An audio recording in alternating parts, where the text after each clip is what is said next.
go. So, Blake, welcome to the Beyond Tax Season podcast. I'm truly honored because I've watched not all your stuff, but enough of it to say, God, this guy's been there, done that, is leading us.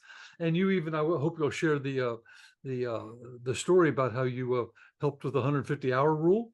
And let's see what else. Other than that, I'd rather you introduce yourself because you're going to do so much better than me reading a script. Well, thank you, Trow. I'll do my best. I'm a CPA, but I started life as a musician. I play the cello, and I majored in cello performance at Northwestern University. I was very serious about it for about, I don't know, 6 years, starting from when I got into college until after. I played since I was 10. I really wanted to be an orchestra musician or play chamber music or something like that. And I graduated into the financial crisis. It was 2007. I had moved to LA because I wanted to work in film. I wanted to be one of those cellists who plays for major motion pictures. And as I got there, the economy is collapsing, the budgets are getting cut. And fun fact, the budget line item that gets cut first in Hollywood when there's a crisis is the music. And that's because it happens last. It's the last thing that happens in a production cycle. So the music budgets are getting cut. Live musicians are no longer getting hired because at the same time, we're getting all this computer automation. 20 years ago, we started to see synthesizers in Hollywood that you could buy for like $300 that would recreate the sound of a live instrument. This is very common now. You can just make music on your computer, right? But that was like hot at the time. So instead of these giant recording studios where you bring in all these live musicians, now somebody can just sit at home with Logic Pro, a Mac, and a keyboard, and they can compose music for television. The movies still generally use live orchestras, but all the TV stuff rapidly got transitioned to synthesizers. And so I saw that happen. I saw my job starting to get automated just as I was entering the field. And so I had to figure out something else to do. I had to make money, right? So I got a job as a bookkeeper. I was working at a tutoring company. The bookkeeper quit one day, and I talked my way into his job because I thought I can enter checks into QuickBooks. And I loved the job because it was just kind of rote and boring, and I could listen to music while I did it. I could do it whenever I wanted, and it actually paid pretty well. And in my downtime, I would read the QuickBooks manual. It was the giant printed manual that was like 1,000 pages long. And I realized that we could automate a ton of stuff that was being done manually on paper in that business if we just used QuickBooks correctly. And so I implemented this whole system of inventory items to track the tutors' rates and what we charge the students for it. And I converted this whole paper-based system to a foolproof computer-based system. And that's how I got hooked on accounting tech and business process automation and workflow. I love it. Okay, so that was '07. Yeah. It's interesting. You graduated into that crash. I graduated into the '81 recession, Okay. and So similar pain. that shunted my path.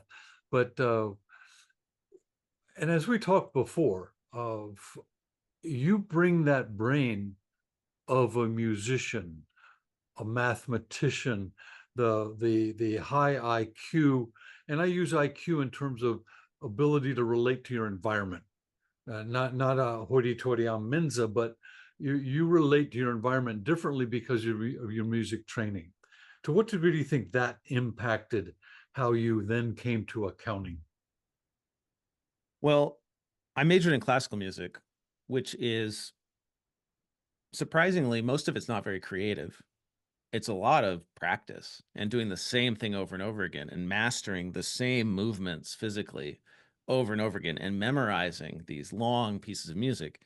And so accounting actually was kind of a great place to land for me because accounting is a system and music, especially classical music, is a system. Hmm. And if you master the interrelationships of all of the notes and the scales and the harmony and melody in music, you can make music. And it's really the same thing in accounting. Once you understand how the debits and the credits all tie together and how the income statement, balance sheet, and the statement of cash flows all flow together, then it all makes sense. And so systems, like I'm a systems person. Same thing with computer tech, right? Once you understand how everything flows, then you can really do anything. So I say they're Got not that different. got it. So you've just come out with your book, and you showed it to me last time, and it's actually big and printed in paper, and as opposed to strictly on of Amazon. Yeah, well, so it's print on demand. It's pretty cool. Like you can, I wanted to make this accessible to anyone. Uh-huh. So it's $20 online. Uh-huh. It's on a site called BookBaby. So you can just go and order the print version. And I know a lot of people like to read print copies of books. I do too. Yeah. So you can go get that. We're also going to have this available for free on the Earmark website. So Ah, if you want it, you can just get the PDF for free by going to earmarkcpe.com/book, right. and you can put in your name and email, and I'll send you the PDF. Well, And we'll yeah. also send you information about Earmark as well. Yeah. No, that's part of this, right? We want to get the word out. We want to create a breadcrumb trail to us. So we'll definitely put the link to whatever link you give me so that they follow it and all that good stuff. Hmm. Because I'm just getting the team going on Spotify and all that stuff that you're supposed to do with these podcasts. So in your book, How to Build a Sustainable Accounting Firm, how did you progress? What system did you work through as far as, okay, accountants start here and finish there? Or is it a read So anywhere you want to book? it's based on the inspiration for it is based on my experience coming into accounting. So Mm. I came in as a career changer, musician to accountant. Hmm. I didn't go through accounting school, not normal accounting school. I went back to school to UCLA Extension, Santa Monica College for all my accounting credits. I didn't do a traditional accounting major. I didn't work for a big firm when I started. I worked for myself when I started. Right. Later, I worked for a big firm, but not at the beginning. And when I came into accounting, I did it because I thought, wow, this is an amazing career. It's flexible. I can work when I want. I make good money. It's interesting work. And then as I got to know more accountants who went the traditional path, the stories I heard from them were the opposite. It was, there's no flexibility. I have to go into the office. I hate the work I'm doing. The people are toxic. The culture is toxic. All these negative things. I'm not getting paid enough. I'm working a zillion hours. All this stuff that was not my experience at all. And when I started my firm, I didn't know how anything was supposed to be done. So I didn't do it the traditional way. I just did it the way I thought it should be done. And I was able to build a firm that had none of those problems. And I've since met dozens and dozens and dozens of accountants who have also done the same thing. And I've talked to them on my podcasts. And I turned those interviews and my own experience into this book. And it's a roadmap to building a firm that does not burn you out, that makes a lot of money, that makes you happy, that makes your clients happy, your employees happy, that does all the things that people want out of accounting that they're not getting from traditional firms that are broken because of their business model. And I Right. really do think it's a business model problem in our profession. And so that's why I actually dig into the accounting theory and why you have to change how you bill and value and how you pay people and evaluate them and how you think about your costs and your sources of revenue and your profit. It's we're all just thinking about it wrong. Accounting can be an incredible profession if we want it to be. So that's what You're the the book's about. second person, you're the second person today that has said that. So Yeah. but so we'll come back to that because I agree with you. The place that accountants uh, where they reside is in such a special place for business owners. But let me ask you, since the target audience for this is the $1 to $2 million firm owner, not the Scotty Serranos who's already got cracked the code, but the ones that built it the old fashioned way are dragging all those 1040s along with them. Where would you suggest those firm owners start in reading your book? Because they can't start from zero. They've got Yeah. to. Well, my that's actually not who I was thinking of when I wrote the book. Mm-hmm. This book is for people who want to start the right way from the beginning. Oof. So this book is for the people who want to go out on their own, who are still working for a traditional firm that's got them not happy. Now, you could also read this book if you've got a traditional firm and you want to fix it, you want to improve it. Uh, it's just going to be a lot harder. It is a lot of work to fix a firm that's broken because the symptom of the broken business model is that you have no time and you're always overloaded. And the only way to actually make any of these changes is to free up a bunch of time. So your only choice is either to work even more or it's to sacrifice revenue so that you can actually have the time to go make more. And a lot of people just aren't willing to do that. Their cost of living has grown to exceed to equal or exceed how much money they make. So they just have no ability to take a cut in order to step back for a second and fix things. Got it. Yeah, Yeah. that makes sense. In fact, cross-pollinating my interview from this morning, Michael Sue, he talked about the time, money, and he added energy to the equation. And then he said, "Hey, you just go out and got to add these value, add these services, add these CFO services." Well, I don't have time. Yeah. So, okay. So you've kind of condemned the traditional firm owners to living their life the way they are for the rest of their life. Well, no, you can do it, but it's going to take a sacrifice. Like you got yourself into a bad situation and it's not going to be simple to extract yourself from it. It's like a musician who practices for years with the wrong technique. You can't just undo it in a few months. It's going to take a few years of practice to undo those bad habits. And so that's the issue with accounting too, right? Is you just have a lot of people who are stuck in their ways.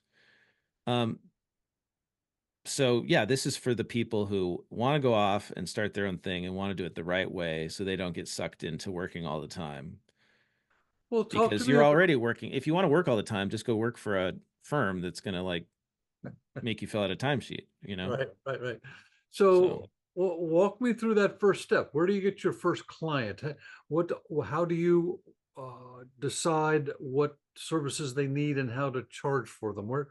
How does that all work for the person that's going to read your book and build the firm as the recipe for building a sustainable firm? so my firm that I had started was it came out of my bookkeeping freelance work. So we were a client accounting services firm, Mm-hmm. call it sometimes called a CAS firm, CAS. Um, we did outsourced accounting and bookkeeping for our Mm-hmm. clients. And I built it around three core services: monthly accounting, biweekly payroll, or ideally weekly. I prefer doing weekly, and weekly bill pay. So we would code transactions on a weekly basis. We'd pay the bills. We'd do a short-term cash flow projection and we'd pay the employees. And that was the core product. And we charged a monthly recurring fee for this. I charged upfront, got it on the first of the month every month, and then I had the cash to pay my people to provide that service. We did some other stuff too, right? We would do sales tax for e-commerce clients, right? Or we would do, I don't know, other stuff, but we didn't actually do any income tax. And the beauty of that was that our work was spread out throughout the year. Sure, in January we had to do a lot of 1099s, but we would plan for that and we could get on top of that if we needed to. But it was very sustainable because we didn't have these compressed busy seasons. So I tell people, if you're trying to figure out what to do, don't do all tax, because then you're forced into the busy season. If you're going to do tax, only do it for clients that you also do the accounting for. And that way you have more of the data ahead of time, so you're not scrambling to get what you need to do your work all the time. And actually Those are, yeah, that was what got us acquired, is a tax firm came along and bought us so they could offer tax to all our clients got it. and The bookkeeping to all their clients. exactly, exactly. Yeah. So that that's a twist. Not doing the tax. Well, only doing the tax if you also do the books. Got it. Got it. And that way you make 10 times as much money per client too. Right. So you Right. can have, instead of having 1,000 clients, you can have 100. And I'll tell you, and I will fight for this all day long, anyone who disagrees with me, it's way easier to have 100 clients than to have 1,000. Even Mhm. if you're doing 10 times as much work for 100 clients, it's way Mhm. easier, because the bottleneck in most firms is not the amount of work, it's the number of people that are like trying to ask you questions and talk to you every day. So, you know, if you've got 100 people calling you every day, imagine if you only had 10. That would be a lot better, right? It's, we lose sight of this because we're so focused on hours in our profession, but it's not really the hours that are the problem. It's the number of relationships that you can actually manage. And that's where tax firms fall apart, is they have thousands of clients, but they only have like one or two client relationship managers to have to deal with all those people. And the other twist, kind of a double twist, a lot of firms are moving away from payroll because they don't want that risk and all that detail and all the filings. And then you said payables. I meet very, very few small firms that do the payables. Is that still a good service to provide? And who wants it? Who needs it? Well, we don't actually like print the payroll checks, and we don't actually file the payroll tax filings. We use a service and we process it for the client using the service. How about the payables? Same thing. Bill.com, Relay, Ah, any of these expense management apps now, you could use those to process the payables. Like, what's a good example? Ramp. You could use Ramp. I love Relay. I'm a big fan of Relay. uh-huh, uh-huh. I use Relay for all my businesses. It's a bank that also has bill pay, and much, much more. So the short-term cash flow projection, that can just be done in Excel, although there's lots of apps that can do it now. Um, Got it. Got it. Got it. so Okay. it's So you it's do, really about, the reason you do those three things is because if you want to do that short-term cash flow projection for the client, which is right, really the biggest value you provide on a weekly basis, right, right. helping them not run out of cash and knowing how much they can take out of the business, you have to be on top of the payroll. You have to be on top of the bills, and you have to be on top of the books. So if you really want to advise clients from like a tactical perspective, which is what I think bookkeepers should be doing to create value, then you got to do those things. You got to have full visibility. You got to have a hand in those. And then only then, after you do all those things, can you really layer on top strategic advisory, CFO type work if you want to do that. But, or tax work if you want to do tax planning. But like, to try to do CFO work or tax planning without doing all the blocking and tackling, that's like trying to have a football team where you only have wide receivers in your offense. You need linemen, right? You But need people you that need are like, you need the visibility of the entire team. yeah, That's the biggest thing is so where everybody's doing what they're doing and how they're interchanging or what the interplay is. That's fascinating. That's a totally different perspective. And how long have I been in or near or coaching accountants that you bring that perspective? I will say this. I was sitting in a class with Ben Brown and his marketing crew, and they started kvetching about the clients that uh, drop their stuff off for their tax return on Wednesday and then call on Friday and say, "Is it done yet?" Yeah. and it like started a one of those golden threads where everybody was ranting. But the one wisdom I got out of it was somebody said, "Look, one, I don't do any returns for anybody if I don't also do the accounting." That is just so logical because half of the time Hmm. that accountants with a tax focus, what are they doing? They're sitting there waiting for documents, waiting for information in order to do Yeah. work that is all set up to flow right through. Excellent, man. 100%. So let's talk about Earmark because that was another thing that you've led the charge on revolutionizing CE, and then let's make sure we touch on the 150-hour rule. So tell us about Earmark. What is going on there? So I'm a CPA. I've got to do my 40 hours a year, or what is it, 80 hours biannually. And I have ADHD. I received this diagnosis halfway through my life. Well, hopefully a little less than halfway. I'm 42. So I figured it out when I was 40 that I have ADHD. I guess I'd always sort of known, but I like actually got a diagnosis. And I realized, oh, this is why I can't sit in seminars all day. Like I've never been able to go to an all-day CPE and actually sit there and listen and pay attention. It's a waste of time for me. I mean, I get my credits, but I didn't learn anything because I'm distracted. I'm doing emails. I can't just sit there in a classroom. I also struggled with this when I was in traditional school, right? Growing up. Webinars, it's kind of the same thing, right? Like trying to get on a webinar in my lunch break and like focus. Well, I've got all this other stuff going on, my emails over here, all this stuff, like it doesn't work. It's subpar. And I don't think I'm the only one who's like that. There's all the other people who suffer from ADD or ADHD out there, but then there's also just like normal people. And I don't think that like most people learn well for long stretches of time like that. Studies show, and this is why TED Talks are about 18 minutes, that that's about the maximum that we can focus for any set amount of time. So CPE should not be hours and hours long. How can we fix that? Well, we can let people do it on demand and we can let them do it on their phone, wherever they are, whatever they're doing.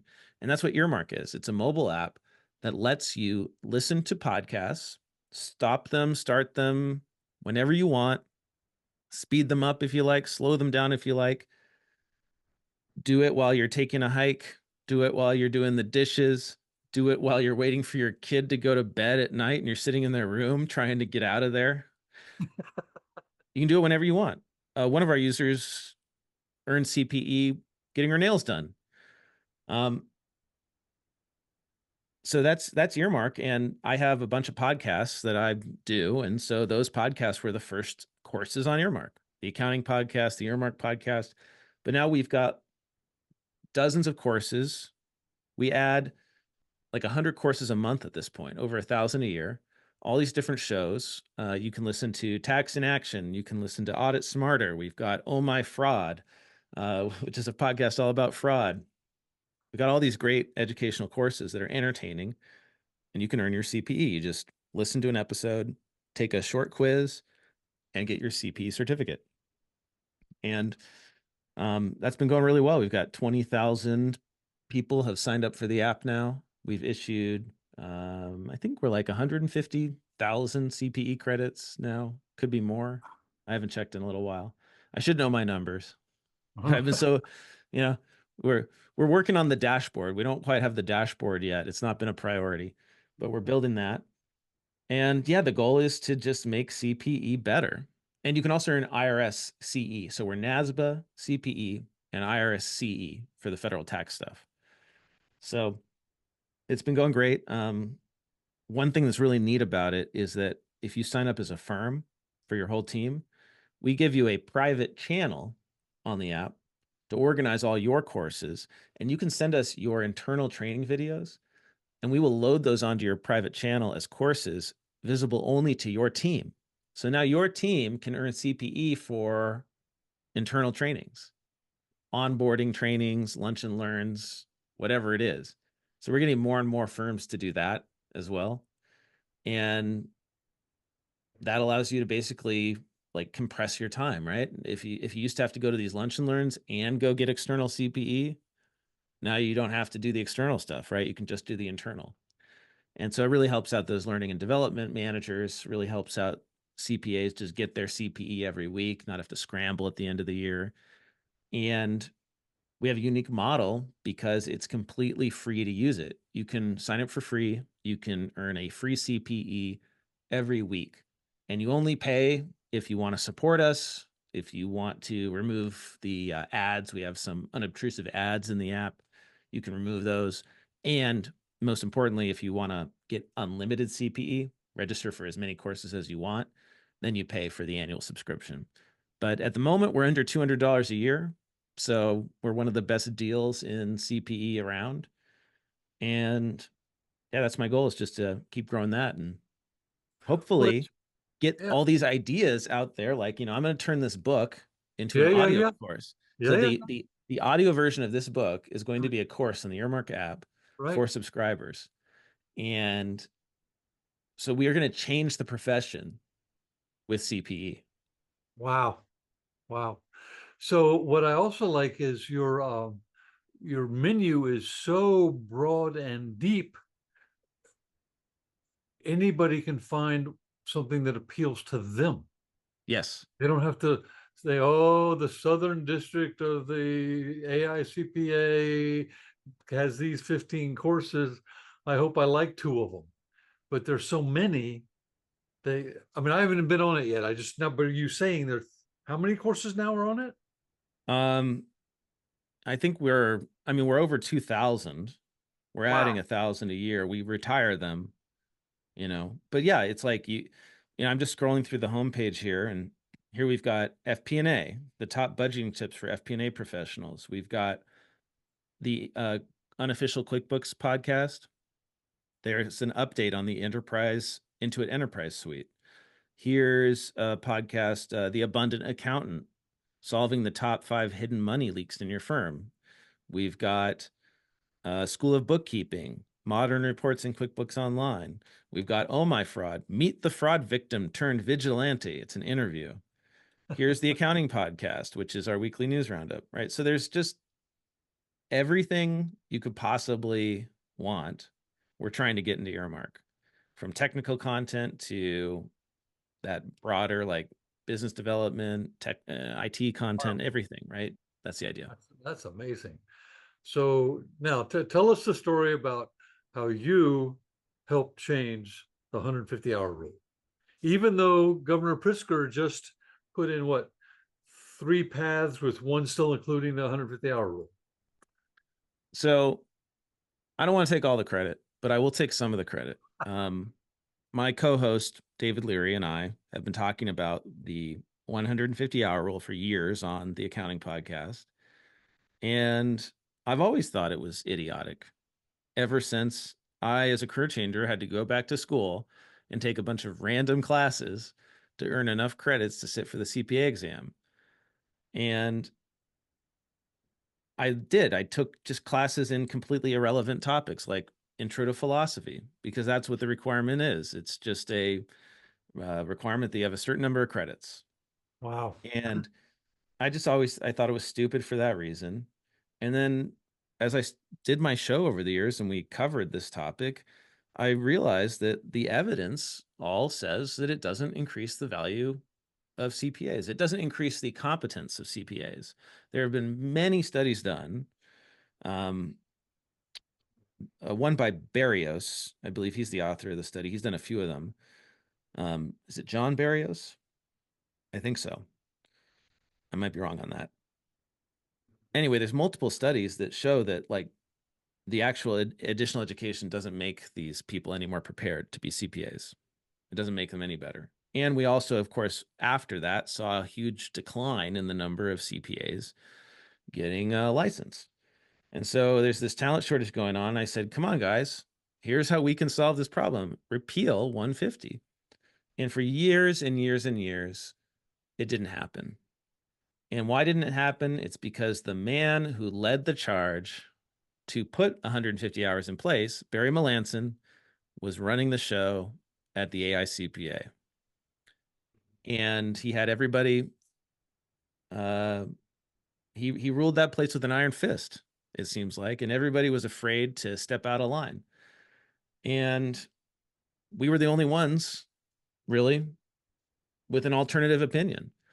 And I think that the way that we helped was that we made the leaders in the state societies and the local folks in the grassroots, we helped them become aware of each other, and that they weren't the only ones who also thought this was a bad idea and needed to be changed. So, they did all the hard work. It's the leaders at the state societies who did all this really hard work. Jen Kreider comes to mind from Pennsylvania, CEO at the Pennsylvania Institute, and Shelley Weir in Florida. And, there's so many others. Um, I think it's Calvin Harris in New York, and I'm forgetting all the names, but basically they did all the hard work, right? But they did it behind the scenes, and we helped to galvanize support for that. And then when Barry Melanson retired, it all happened within a year. Now we've got like 30 states moving to abolish 150. So it's just a lesson in how I think top-down control of this profession is over.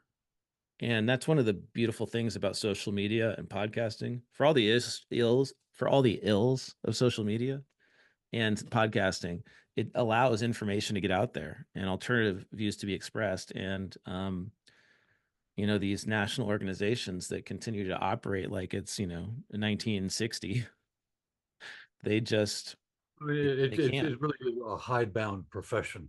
Yeah, Remember when advertising for accountants was, banned. prohibited? Yeah. Of here's a question that I think is you talked about accounting being fun, and why do you think it's fun?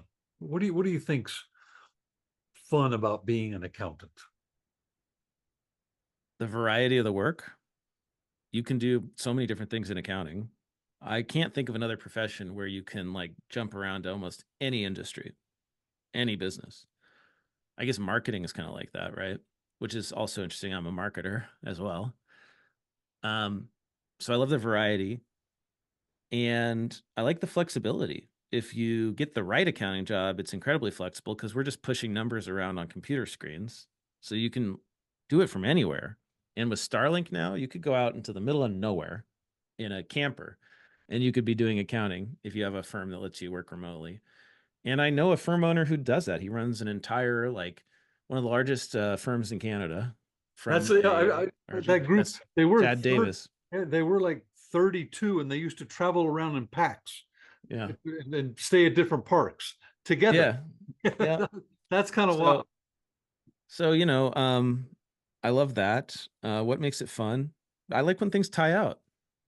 I like when I do the job well. Accounting has a right answer when it comes to reconciliations and closing the books and doing it quickly. I love workflow. I love systems. So, like, designing systems that automate these really tedious tasks, I find that to be fun.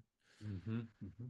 It's just, But it can be very interesting work. And this public perception that it's like super dry and boring work is all based on an era when accounting was completely manual. oh yeah, yeah. I used to do foot and tick on the big long piece of paper.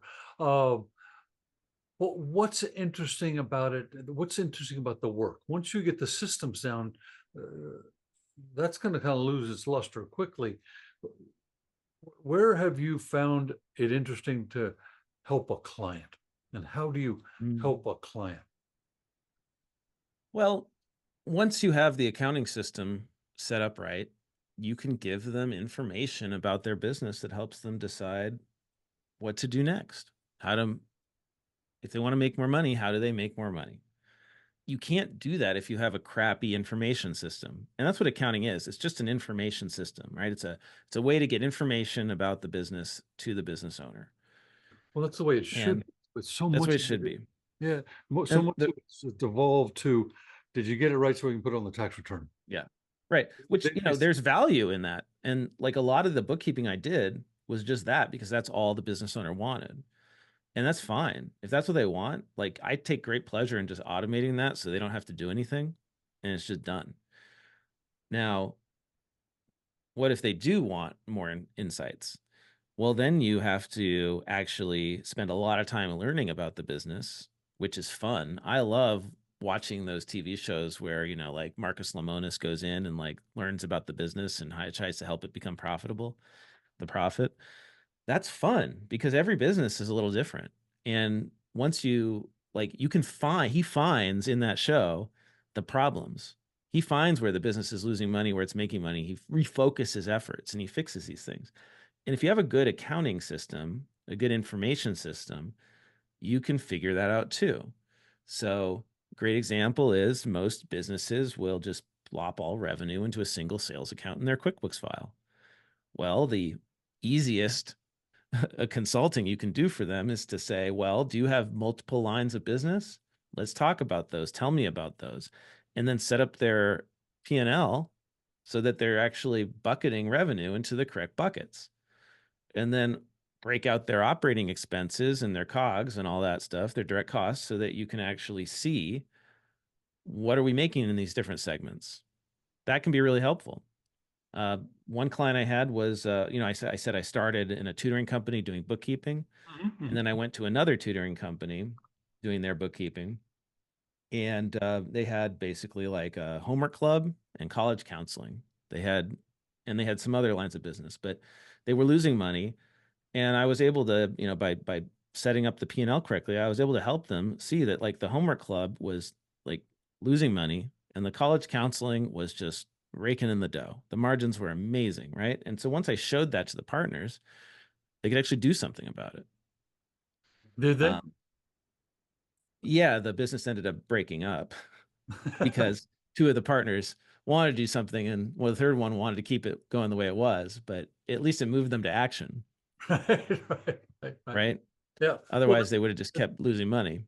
so that's a good crystallization that accounting is just an information system, and then you have to set up the information such that it tells the story, and Yeah. there's the ability to then take action. Yeah. So how do you tease out whether they want to know this stuff? Do you offer it? Do you ask a series of questions? Do you just show up and say, hey, I rearranged your P&L, and by the way, this, and this doesn't work? Or do you ask for permission? Do you get paid ahead of time? How does that work? I think the best way is just to ask those questions yourself. And if the business owner doesn't know the answer, you can say, hey, do you want me to like figure this out for you? I think a lot of accountants just show up with answers. And really, they'd be better off if they showed up asking more questions than answers. Blake, Blake, I'm so glad you said it first, because I have found that because accountants are the last bastion of trust, and they have all this education and acronyms behind their name, they're imbued with this mantle of omniscience. Mm-hmm.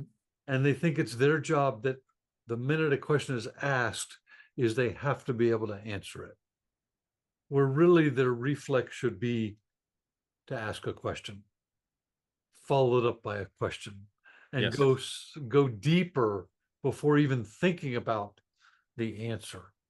So is that in your book? Is that the questioning process? Is that in your book? Um, it's really more about running the firm. I actually don't remember. It's been a while since I worked on it, but I agree with you. Um, it's we have to be curious. And I think that the lack of curiosity is the biggest problem in accounting. And unfortunately, we get a lot of people who just aren't very curious going into accounting I'm going to start because, repeating you know, themes in this because I want to get your take on it. The and again, I'm going to cross pollinate from the guests that are so giving. Uh, Michael said this morning, you have to love your clients. You have to come in with a spirit of love and a spirit of giving. And if you want something, give it first. mhm. The other issue is a lot of accountants have become numb. because they see the good and the bad. It's not their world; they're just reporting on it. Uh, and they've got clients that have, you know, anesthetized them. They uh, yell at them for stupid reasons. They Hmm. don't value them, or they ask for advice and don't take it. So, how have you figured out how to not become numb? Don't have too many clients, right? You have too many clients, you can't have the mental energy to take care of them all. It's like a teacher with too many students. So you got to be picky. Don't overload yourself. Don't be greedy. Don't treat clients like dollars in your revenue line item on your P&L. Yeah. Treat them like people and take pride in that. Take pride in doing high quality work. Mm-hmm. Um, Mm-hmm. but also making sure their clients understand what you're doing. I would never like just sending out the financials. Let's say you're doing accounting and just sending out the financials. You're sending out a tax return to your client without any explanation or offer to meet. That's just cruel, you know? You know, that is so obvious when you say it, but yet I have one client that sends a tax return via the portal and you can't see it until you've paid. Yeah. It's crazy. And that solves one problem, right? But it doesn't create any opportunity. Well, Yeah, that and the solution is very simple. It's just get paid before you actually do the return, and then you can deliver it to them immediately with the explanation. Like why would you even prepare the return before you get paid? because we've always done it that way. And that's a stupid answer. I Uh, mean, because we've always done it that way. It's like I don't understand people who think that way. And I know that's a lot of accounting. I mean, I know there's an entire principle called Sally. Uh, What's that? same as last year Oh, right, right, right. in corporate accounting, right? Just do or audit, just do Sally, right?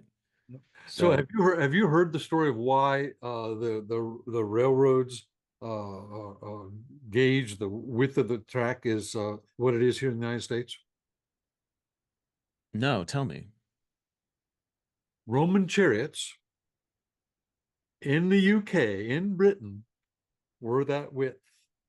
So the ruts became that width, and the trains were built that way. On the wagon trails. Exactly. Yeah. So it's, because we've always done it that way. Is that Yeah. crazy? But that's actually a good reason to keep doing it that way because you don't have to dig new ruts. Right. Right. I But just like, like we'd be so much better off if we just collected the money up front. And I've never heard any accountant tell me that their clients push back on it. Like that most of them are fine with it. well, that's a modernization that is well underway, the subscription model. But well, as we wrap up, we've touched on like four or five really neat topics. What do you see coming? We talked about what has been. Yeah. What's the? You notice we haven't talked about AI. Right. Okay, we can talk about that now. Yeah. Let's do it. Well, okay, go ahead. Give it Well, to me. that's what's coming. I mean, that's what's coming. I just this morning I was using ChatGPT agent to test out if it can reconcile the demo company in an accounting system. And the first time I did it, I didn't give it any instructions. I just said, go reconcile this company. And it did okay, but it made a bunch of mistakes. And then I wrote down how to handle those types of transactions in this custom instructions in ChatGPT. And I had to do it again and did great. It successfully matched a payment for two invoices to those two invoices in the system. That's a sophisticated thing, and it's clicking around in the interface. It's doing the work of a bookkeeper. And it's the very beginning of it. But yeah, we're going to have all that like clicking around manual work.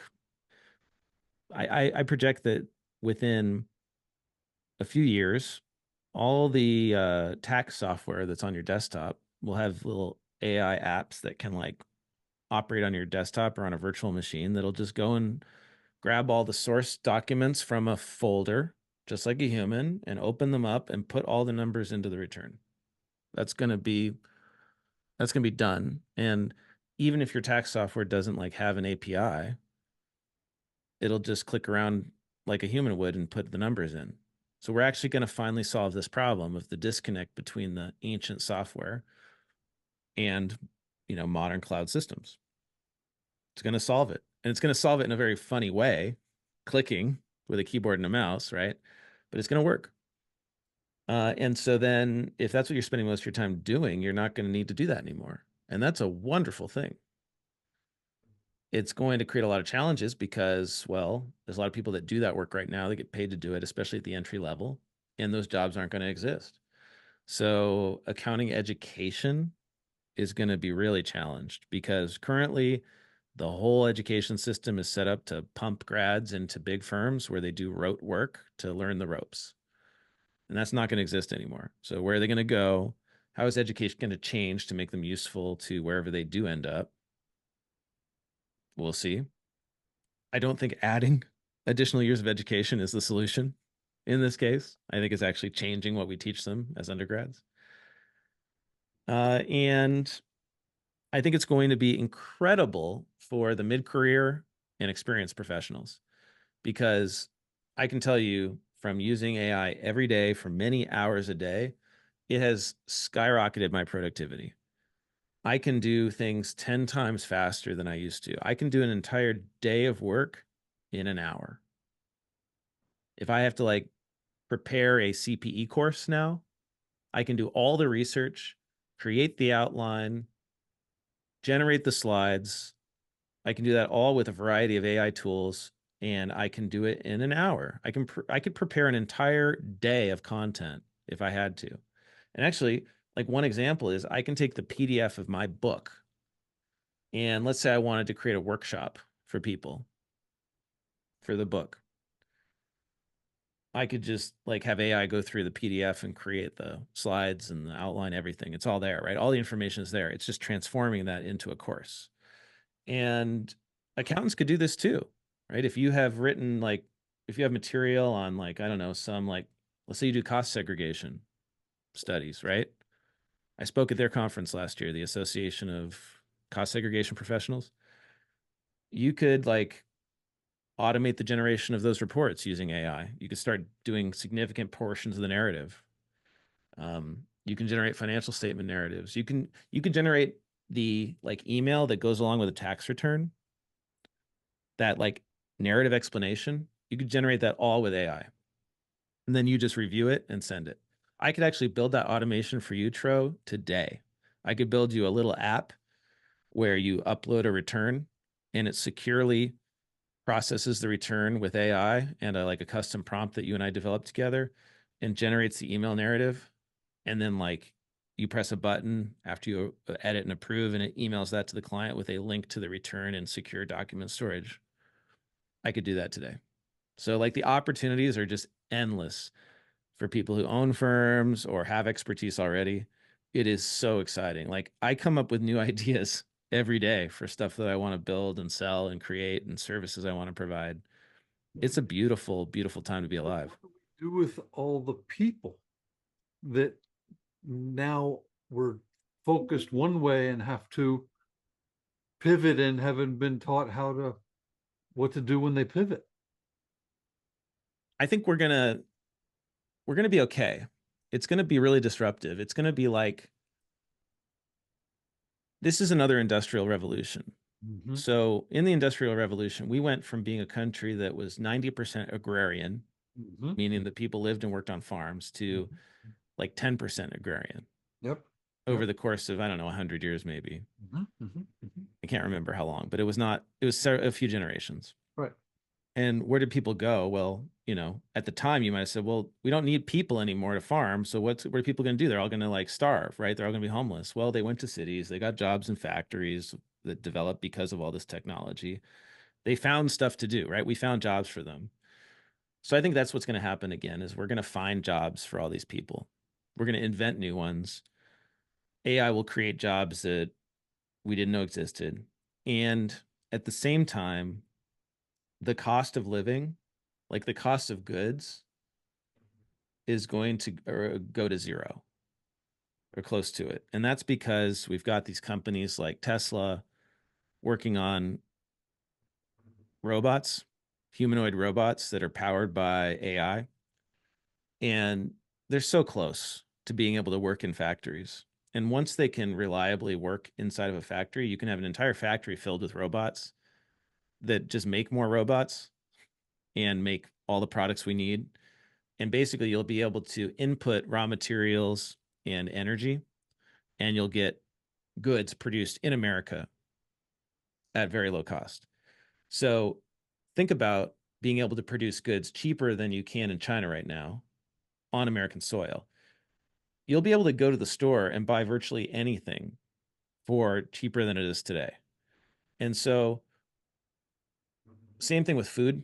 We're going to have like these Okay, okay, automated farms. you're going over economics. What factors went down in cost so much that we can get the cost to zero?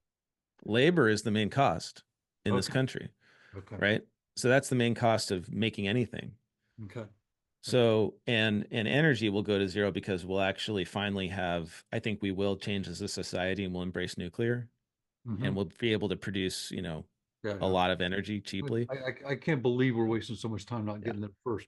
So, but So I think what'll happen is we will create jobs for people. Stuff will get really cheap anyway. So it's okay if like, people don't make more money, but I think also we'll probably end up with like a welfare system that's closer to what they have in Europe now. yeah, It's just it's universal. kind of there'll be some kind of universal basic income or floor, Yeah, and yeah, we'll yeah, be able to afford it as a society because everything will be so cheap. yeah. So That's great. But let's talk about the excitement of being at that crux of information where you're able to uh, be an advisor. yeah. How fast will AI take over that piece, and you and I get pushed to the sidelines because we're not moving fast enough ahead of to add the value. Uh, well, it's already taking over. Like I can take my own tax return and put it into ChatGPT today, and I can ask it to act like a expert tax planner and tell me what I'm not doing, what I'm doing wrong, like give me plans. Mm-hmm. I Mm-hmm. can generate a tax plan today. And if I want, I can go buy a specialized app that, you can go buy it too as an advisor, but I could go buy it and use it. So like the cost of like creating a tax plan is also going to go towards zero. Mm. So that's not where the value is. The value is going to be in actually implementing it properly.